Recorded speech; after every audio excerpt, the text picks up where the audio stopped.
there's still room to improve, and we understand that, and we continue to grow. We're not complacent with where we are. We're still trying to get better day in and day out. It was obviously the biggest role Carlos ever had on Saturday. How did he do, and how did you help him along through it? Yeah, he did very well. He wasn't nervous at all. That was a surprise. But I knew he wasn't going to be nervous at all. But once we got into it, he was doing a very good job. Got wide out a little bit sometimes, but other than that, he played a very good game. I'm very proud of him. When you see Oregon on film, what jumps out to you? And I mean, what does it mean for you as a D tackle? Is there certain things you got to do against them you don't have to do against other people? No, not really. It's just a lot of speed. They try to up tempo and everything like that. They got athletic alignment for what they're trying to do, and we just got to do what we always do. It doesn't change. The game plan doesn't change for us up front. You just got to knock people back and get after the quarterback. So. What do you think of Kyron getting a black shirt? Oh, I think he deserves it, man. I mean, he works his tail off day in and day out, and Saturdays it's been paying off. And I was very proud of him. I didn't see him before when he got it, but when I came out here, I seen him in, and I'm very proud of him. You've been on the other end of bad turnover numbers most of your career here. What's it feel like the first two games to be +7?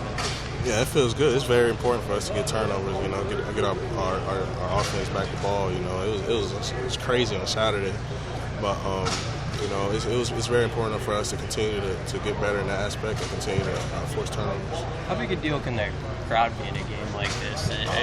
You're up there in the line, and you can probably hear if they're struggling with communication. Oh yeah, definitely.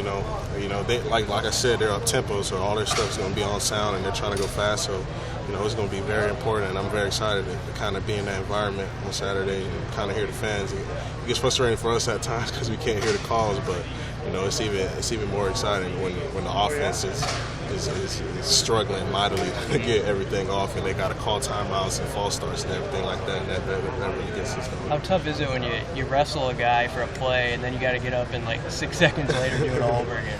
Yeah, it is tough, but I think we're gonna work at it this week, this practice, just jogging back to the ball, getting back to the ball, and everything like that, and we'll be prepared.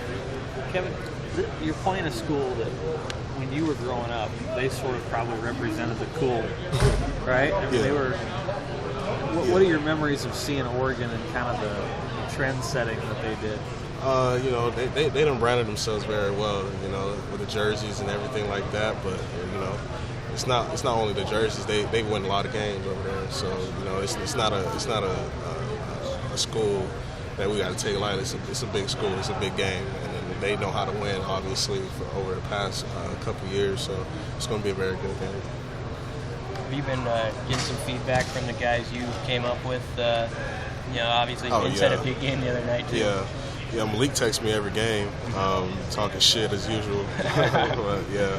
He hasn't changed at all? Huh? He hasn't changed? No, he ain't changed at all. But yeah, that's how he is. He always critical of me, and I accept it. But I still talk to him. I still talk to a couple guys like Joe Kills, who I still talk to a lot. And we just watch each other's game and give each other feedback and stuff like that, and what we can do, like what they see and stuff like that. And unfortunately, I wasn't able to watch the Cowboys game, so I wasn't able to talk shit back to them. But it's all good.